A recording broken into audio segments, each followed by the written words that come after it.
A reading from the letter of St. Paul to the Romans, chapter 1, verses 1 to 7.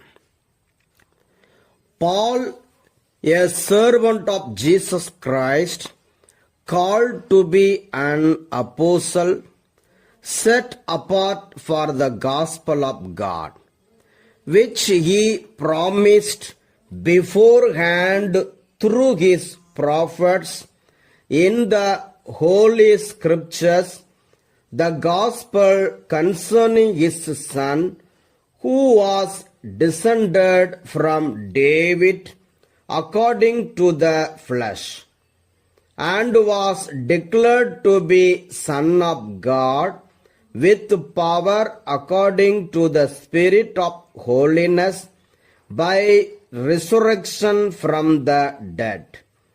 Jesus Christ our Lord, through whom we have received grace and apostleship to bring about the obedience of faith among all the Gentiles for the sake of his name, including yourselves who are called to belong to Jesus Christ. To all God's beloved in Rome who are called to be saints, grace to you and peace from God our Father and the Lord Jesus Christ. The Word of God. Thanks be to God. A reading from the Holy Gospel according to St. Luke chapter 11 verses 29 to 32. When the crowds were increasing, Jesus began to say, "This generation is an evil generation. It asks for a sign, but no sign will be given to it except the sign of Jonah. For just as Jonah became a sign to the people of Nineveh, so the Son of Man will be to this generation.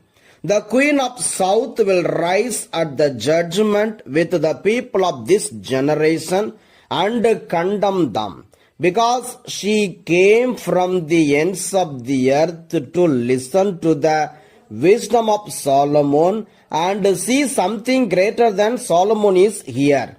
The people of Nineveh will rise up at the judgment with this generation and condemn it, because they repented at the proclamation of Jonah, and see something greater than Jonah is here."